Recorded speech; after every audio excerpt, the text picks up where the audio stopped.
வணக்கம். நான் doctor G K. Kumar, வலி நிவாரண மருத்துவ நிபுணர், தமிழக அரசு பன்னோக்கு மருத்துவமனை, ஓமந்தூரார் அரசு மருத்துவமனையில் மயக்கவியல் துறை தலைவர் மற்றும் வலி நிவாரணத்துறை தலைவர். இந்த 2வது சர்வதேச வலி நிவாரண மற்றும் இந்த 2வது சர்வதேச இன்டர்நேஷ்னல் ரீஜெனரேட்டிவ் மெடிசின் கான்ஃபரன்ஸ் 2வது முறையாக சென்னையில் நடக்கிறது. 3 நாட்கள் நடைபெறும் இந்த மாநாட்டில் முக்கியமாக விளையாட்டு காயங்கள் மற்றும் நீண்ட நாட்களாக மூட்டு வலிகளால் அவதிப்படும் மற்றும் பிற நோய்களினால் அவதிப்படும் நோயாளிகளுக்கு புதிய சிகிச்சை முறையான பயாலஜிக்கல் ட்ரீட்மெண்ட் எனப்படும் சிகிச்சை முறை நோயாளியின் உடம்பிலிருந்து எடுக்கப்படுவதை மருந்தாக மாற்றி செலுத்தி அவர்களை மீண்டும் பழைய நிலைமைக்கு கொண்டு வருவது, பெரும்பாலும் அறுவை சிகிச்சையோடு அல்லது அறுவை சிகிச்சை இல்லாமல் எப்படி செய்து கொள்வது என்பதை பற்றி பல்வேறு நாடுகளைச் சேர்ந்த ஏறக்குறைய உலகத்தில் உள்ள அமெரிக்கா, பிரேசில், USA மற்றும் பல்வேறு நாடுகளை சேர்ந்துள்ள மருத்துவர்களும் மருத்துவ நிபுணர்களும் மற்றும் இந்தியாவிலிருந்து வந்துள்ள எல்லாரும் சேர்ந்து இந்த மாநாட்டை நடத்துகிறோம். இந்த மாநாடு என்பது எல்லாருக்கும் பொதுவாக முக்கியமாக எலும்பு நிவாரண சிகிச்சை நிபுணர்களும் வலி நிவாரண சிகிச்சை நிபுணர்களும் முடக்குவாத நிபுணர்களும் பிளாஸ்டிக் சர்ஜன் போன்றவர்களுக்கும் மிக அதிகமாக உபயோகமாக இருக்கும். இதனால் பயன்பெறுபவர்கள் அதிக நாட்கள் வலி இல்லாமலும் திரும்பவும் பழைய நிலைமைக்கு சில சமயம் அறுவை சிகிச்சை இல்லாமலும் திரும்ப இயலும்.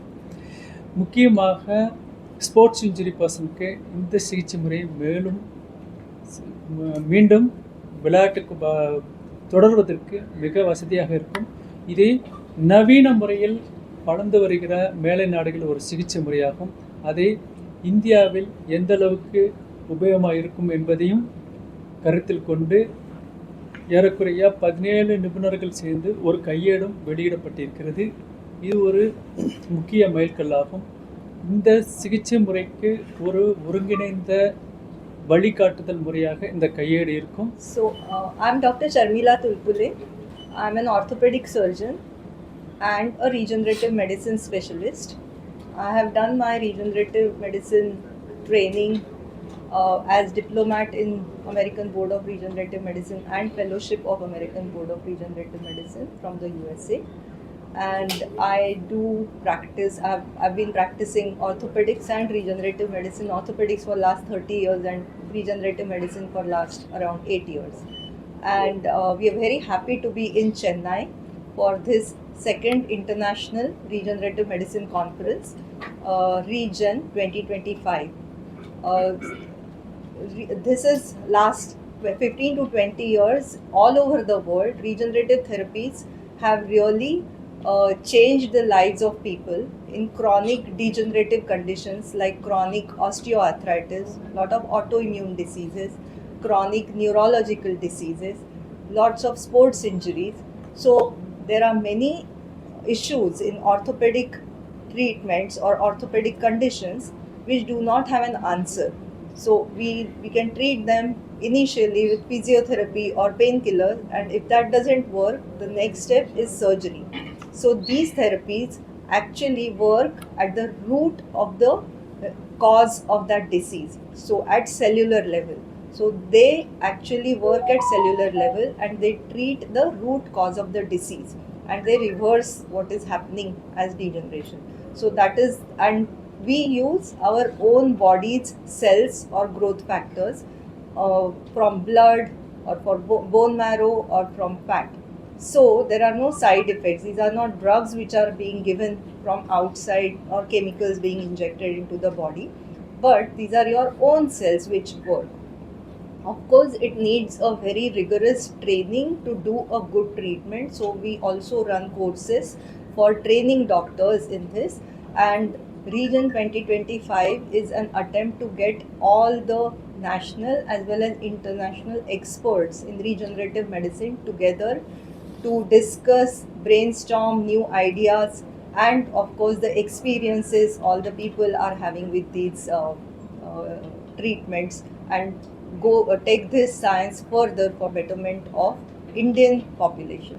ஸோ இந்த மாநாடு வந்து ரீஜன் 2025 எதுக்குன்னா ஒரு வருஷத்தில் ஒரு ஸ்டேட்டில் அப்படின்னு எடுத்துன்னா ஒரு 6 லட்சம் பேருக்கு மேலே மூட்டு வலியாக பாதிக்கிறாங்க. செகண்ட் வந்து ஸ்போர்ட்ஸ் இன்ஜுரி. இப்போ எல்லா ஸ்போர்ட்ஸ் இன்ஜுரியும் கண்டிப்பாக ட்ரீட்மெண்ட் இல்லாததுனால அவங்க பீக் பர்ஃபார்மன்ஸ் அடைய முடியறதில்ல. ஸோ இந்த மாதிரி இருக்கும்போது இந்த ரீஜெனரேட்டிவ் மெடிசன் அப்படின்னு நம்ம உடம்புலையே பிளேட்லெட்ஸ் அப்படின்னு ஒரு அணுக்கள் இருக்குது, ரத்த அணுக்கள் இருக்குது, போன் மேரோ அப்படின்னு சொல்லிட்டு உடம்புலையே ஃபேட் இருக்குது. கொழுப்பு நல்லது தான் சார், ஏன்னா கொழுப்புலேருந்து கூட நிறையா செல்ஸ் எடுக்கலாம், which is very very very good for the healing of the tissues.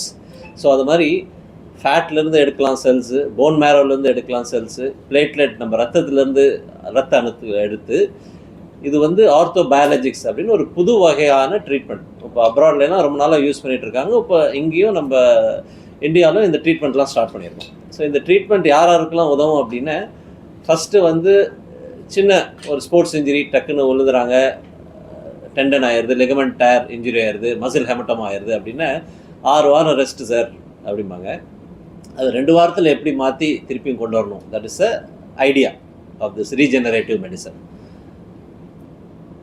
நிறைய பேர் ஐடியில் இருக்கிறதுனால நிறைய எக்ஸசைஸ் எதுவும் பண்ணுறதில்ல, உட்காந்துட்டே இருக்காங்க. ஸோ அவங்க கார்டிலேஜ் குருத்தெலும்பு சீக்கிரம் தேயும். அப்படி இருக்கும்போது அவங்களுக்கு சின்ன வயசில் நீ ரீப்ளேஸ்மெண்ட்லாம் பண்ணக்கூடாது. So we are going from metal to regeneration. அதாவது எதுவும் மெட்டல் போடாமல் இப்போ அவங்களுக்கு சின்ன வயசுலேயே அவங்க போன் மேரோவை எடுத்துகிட்டு அங்கேருந்து அந்த கார்டிலேஜ் அஃபெக்ட் ஆன இடத்துல நம்ம போடும்போது அந்த மஜ்ஜை வந்து போன் மேரோ கெப்பாசிட்டி இருக்குது, ஒரு ப்ளூரிபோட்டன் செல்ஸும்பாங்க. அந்த போன் மேரோவில் எல்லா செல்ஸும் இருக்கும். ஸோ அது அந்த கார்டிலேஜ் செல்ஸ் அந்த பர்டிகுலர் இடத்துல போடும்போது அது கார்டிலேஜ் செல்ஸாக மாறி கொஞ்சம் குயிக்காக ஆக்காது. 3வது வந்து வாரம் தான் சார் 2 நாள் ஓடிட்டுருக்கேன், வாரம் விளையாட போகிறேன். They have shoulder injury, tendon injury, wrist injury, நீ இன்ஜுரி. ஸோ இது மாதிரி அவங்களுக்கெல்லாம் அந்த ரீஜெனரேஷன் அப்படின்னு அவங்களுடைய போன் செல்ஸை எடுத்து, அவங்களுடைய பிளட் செல்ஸை எடுத்து, அவங்களுடைய ஃபேட் செல்ஸை எடுத்து இதிலிருந்து வர செல்ஸஸ் தனியாக பிரித்து இந்தந்த செல் வந்து இந்த ட்ரீட்மெண்ட்டுக்கு யூஸ் ஆகும் அப்படின்னு சொல்லிட்டு, இந்த நோய்க்கு இந்த செல்ஸை யூஸ் பண்ண, இந்த quantity of the cells use பண்ண குயிக்காக ரெக்கவரி வரும் அப்படி சொல்லிட்டு அந்த இப்போ நாங்கள் எல்லாம் அது ப்ராக்டிஸ் பண்ணிட்டு இருக்கனால அது வந்து இது ஒரு கான்ஃபரன்ஸ் இங்கே கொண்டு வந்துட்டு, ஸோ எல்லாருக்கும் இது மாதிரி நீங்கள் ப்ராக்டிஸ் பண்ண மக்கள் வந்து பேஷண்ட்ஸ் வந்து சீக்கிரம் ரெக்கவரி ஆகாங்க அப்படின்னு சொல்லிட்டு இந்த கான்ஃபரன்ஸ் நடக்கும். Hello everyone, my name is Nitin Turkre. I am the co-founder of Orthobiologics Biotech. We are a company that focuses solely on regenerative therapies and treatments. Our focus and our aim is twofold. One is to train all the Indian doctors in the latest technologies that are available globally, so that the information gap between what is there available in the West and in some of the most progressive countries is brought into the country. And we also train the doctors on how specific treatments and therapies are given to the patient. So the gap between what is the product and how the treatments happen, that's where we come in and we help the patient, we help the doctors. Before we started 2 years back, there was a huge gap in terms of how many people were trying to do it, what kind of information was available. Sharmila was extremely instrumental in bringing some of these technologies into India. And we had a very simple goal to educate the orthopedic and the pain physicians in the country in terms of what is available and what can be achieved through these regenerative procedures. We were extremely lucky to meet like-minded people like Dr. G.K. Kumar and Dr. Navladi Shankar, who helped us consolidate this concept in a very, very true sense. And Region 2025 is a classic example of how people can come together for the common good. We started, when we first did our first meeting in Bombay, we probably had 5 people trying to attend and trying to figure out whether this is something that they should do or not do. Today at our conference, there are around 450 people that are attending it, and it's just in a matter of 2 years. So you can see a phenomenal shift that has happened. There are more and more people that are trying to understand what we can do with this. There is incredible number of science and scientific background to this entire conversation that we are doing. And we believe that we are on the right path as far as trying to make sure that the patient gets the right outcomes in the most clear, efficient manner. So that's been our endeavor. In that endeavor, I think we also reached out and created this first ever guideline books, which is talked about by, it's a collective effort of almost 17 odd people. 17 people. So 17 of the most learned, most advanced people who use these procedures and who use these techniques have come together, put their minds to it, and decided that, to bring standardization into the industry, this is something that is the most critical thing to do. And we are extremely proud to therefore announce and showcase this first ever guidelines on PRP with everybody today. Thank you so much. So regenerative medicine is the goal for reducing the pain and regenerate the damaged tissues or degenerated tissues. So previous treatments are only one goal will be there. One is the reducing the pain alone. Second part is replacement the part with the metals. Joint failure, we have to go for joint replacement only. This is the bridging between the pain relief and the prevention for replacement. That is why called replacement of the regeneration by means of the preventing the replacements. So in some way it is exactly treating the cause and thereby reducing the sufferings. It can be done for any age group or any It is a problem. That is the advantage of the thing is it is done for all the age groups who are suffering. Mostly the 15 years to the even up to 60-65 years we can do that. cost wise when you compare with the Yes, when we are everybody started it. That is the why if some only few people are using that, definitely the cost will be very high. So the purpose of this conference is making awareness among the doctors and make it is availability of throughout the country, and thereby the cost will be automatically reduced. That still it's affordable limit only. It's comparing the surgery, it is affordable. As I said, அவர் சொன்ன மாதிரி regeneration very important. For example ஒன்று சொல்லுவோம், avian hip அப்படிமா, avascular Negros of hip அப்படின்னு இருக்குன்னு வச்சுக்கோங்களேன். Post Covid hip அது அப்படியே விட்டுட்டா என்ன ஆகும், ஒரு 2 வருஷத்துல கொலாப்ஸ் ஆயிரும், you land up in hip replacement.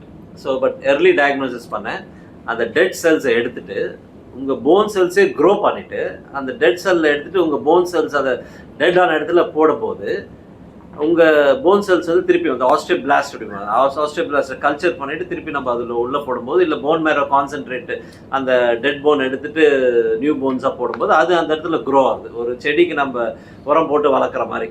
So அப்படி வளர்க்கும் போது என்ன ஆகும், அது உடனே ஒரு 2 வருஷத்தில் கொலாப்ஸ் ஆகாது. மேபி ஒரு 5, 6, 7 இயர்ஸ் 8 இயர்ஸ் கழிச்சு கூட அவங்களுக்கு ஹிப் ரீப்ளேஸ்மெண்ட் தேவைப்படலாம். பட் அந்த 7 வருஷம் வந்து அவருடைய ஓன் ஹிப்பில் அவர் எல்லா வேலையும் பண்ணுறாரு இல்லையா. ஸோ அதுதான் ரீஜெனரேஷன். அதாவது பொட்டென்ஷியல் நம்ம பாடியில் எல்லாருக்கிட்டையும் செல்ஸ் இருக்குது, அதை வந்து எடுத்துட்டு திருப்பி அந்த ரீஜெனரேஷன் பொட்டென்ஷியல் கொண்டு வந்துட்டு we wanted to regenerate your own cells so that you avoid future replacement. இந்த ரீஜெனரேட்டிவ் தெரப்பி வந்து போனுக்கும் ஜாயிண்ட்டுக்கு மட்டும் கிடையாது. ஈவன் நிறைய இடத்துல லிவருக்கு யூஸ் ஆகுது, கண்ணுக்கு நிறைய இடத்துல யூஸ் ஆகுது, அதே மாதிரி காஸ்மெட்டிக் சர்ஜரிக்கு நிறைய யூஸ் ஆகுது. இதோட யூசேஜ் வந்து ரொம்ப பரவலாக இருக்குது. இது ஒன்லி காயம்பட்டவங்களுக்கு, மூட்டு வலி வர்றவங்களுக்கு அல்லது மூட்டு அடிப்பட்டவங்களுக்கு அந்த மாதிரி கிடையாது. இது எல்லா விதமான ஒரு பிரச்சனைகளுக்கும் இது ஒரு தீர்வாக இனிமேல் அமையலாம். இது ஒரு வளர்ந்து வரும் ஒரு புதிய விஷயம். அதை நன்றாக தெரிந்து கொண்டு தேவையான பேஷண்ட்டுகளுக்கு கரெக்டாக கொடுப்பதற்கு அறிவுபூர்வமான நடத்தப்படும் மாநாடு. இந்த மாநாட்டுக்கு காரணமே இதுவே வந்து எல்லா மருத்துவர்களையும் ஒருங்கிணைந்து கருத்துக்களை பரிமாற்றிக்கொள்ளவும் கருத்துக்களை மேலும் வளர்த்து கொள்ளவும் தான் இந்த மாநாடு நடத்தப்படுகிறது. ஏறக்குறைய உலகத்திலிருந்து எல்லா நாடுகளிலிருந்தும் இந்தியாவிலிருந்து எல்லா மாநிலங்களிலிருந்தும் ஏறக்குறைய 500க்கும் மேற்பட்ட நிபுணர்களும் மருத்துவர்களும் இந்த மாநாட்டில் கலந்து கொண்டார்கள். மாநாட்டின் முதல் பகுதியாக நேரடி பயிற்சி முறைகளும் நடத்தப்பட்டது தமிழ்நாடு அரசு பன்னோக்கு மருத்துவமனை, ஓமந்தூரார் அரசு மருத்துவமனையில். இரண்டாவது 3வது நாளாக கருத்தரங்கு இங்கு நடைபெறுகிறது. நிபுணர்கள், எலும்பியல் மருத்துவர்கள் மற்றும் வலி நீக்க மருத்துவர்கள், rheumatologist, gynaecologist, plastic surgeons, dermatologist போன்ற நிறைய பேர் வந்து இதில் கலந்துக்கிறாங்க. ஏன்னா எல்லா விதமான துறைகளிலும் இந்த ரீஜெனரேட்டிவ் மெடிசின் வந்து மிக அதிகமாக பரவலாக உபயோகப்படுத்தப்படுகிறது, உபயோகமாகவும் இருக்கிறது. இந்த கான்ஃபரன்ஸ் வந்து இங்கே தான் ஃபர்ஸ்ட் டைம் நடக்குது, முன்னாடி வேற எங்கேயாவது? இரண்டாவது முறையாக ஒரு இன்டர்நேஷ்னல் கான்ஃபரன்ஸ் ரீஜெனரேட்டிவ் மெடிசனில் இந்தியாவில் நடப்பது இதுதான் முறை. இது வந்து இரண்டாவது முறையாக நடத்தப்படுகிறது. இங்கே முதல் கான்ஃபரன்ஸ் இங்கே சென்னையிலே நடந்தது, இரண்டாவது கான்ஃபரன்ஸும் சென்னையில் தான் நடக்குது. இது வேர்ல்டு ஹெல்த் ஆர்கனைசேஷன் ஏதாவது ஃபார்மர்ஸ் கொடுத்துருக்காங்க சார் இந்த ரீஜெனரேட்டிவ்? வேர்ல்டு ஹெல்த் ஆர்கனைசேஷன் வந்து ப்ரிவென்டிவ் மெடிசின், டிசாஸ்டர் இந்த மாதிரி தான் ஏதாவது கைட்லைன் கொடுப்பாங்க. இது வந்து இதுக்கெல்லாம் அவங்க ஒன்றும் கைட்லைன் கொடுக்க மாட்டாங்க. பட் நிறைய இந்த மாதிரி ரீஜெனரேட்டிவ் மெடிசினுக்கு நிறைய அசோசியேஷன்கள் இருக்குது. ஏறக்குறைய வந்து ஒரு 9 அசோசியேஷன்கள் சேர்ந்து தான் இந்த கான்ஃபரன்ஸை நாங்கள் நடத்துகிறோம்.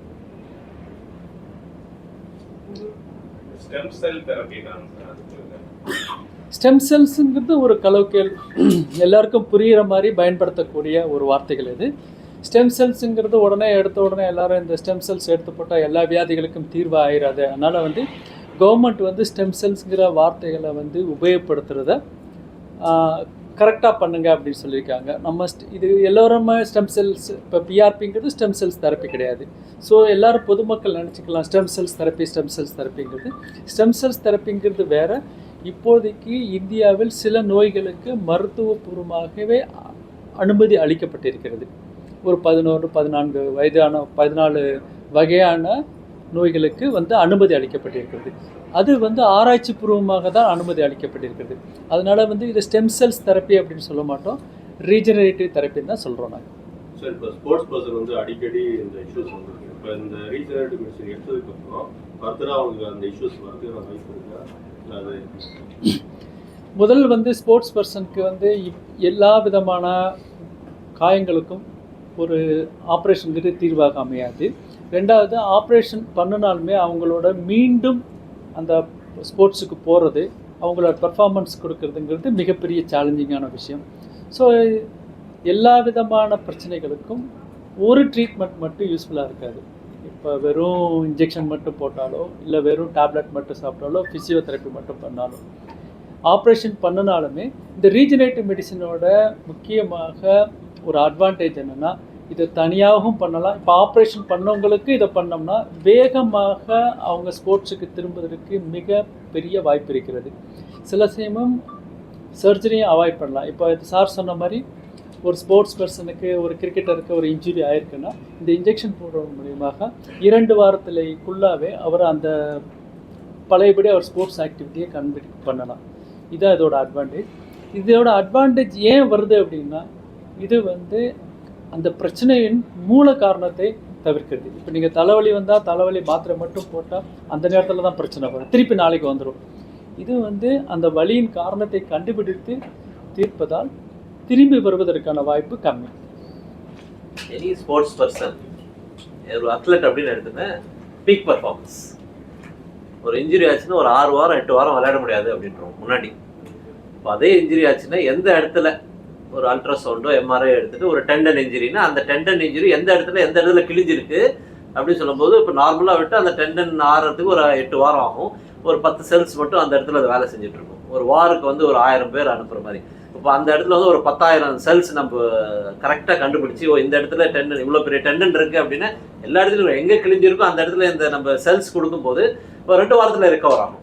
ஒன்று. ரெண்டாவது வந்து அந்த டெண்டன் வந்து ஒரு வாட்டி நம்ம கட்டான பழையபடி ஸ்ட்ரென்த்துக்கு வராது. பட் இது கொடுக்கும்போது நார்மல் டெண்டன் மாதிரி பிஹேவ் ஆயிடும். ஸோ தட் அவருடைய பீக் பர்ஃபார்மன்ஸ் வந்து கண்டினியூவாக இருக்கும். Quicker recovery, peak performance, sports related இன்ஜுரியில் இது ரொம்ப யூஸ்ஃபுல்லாக இருக்கும்.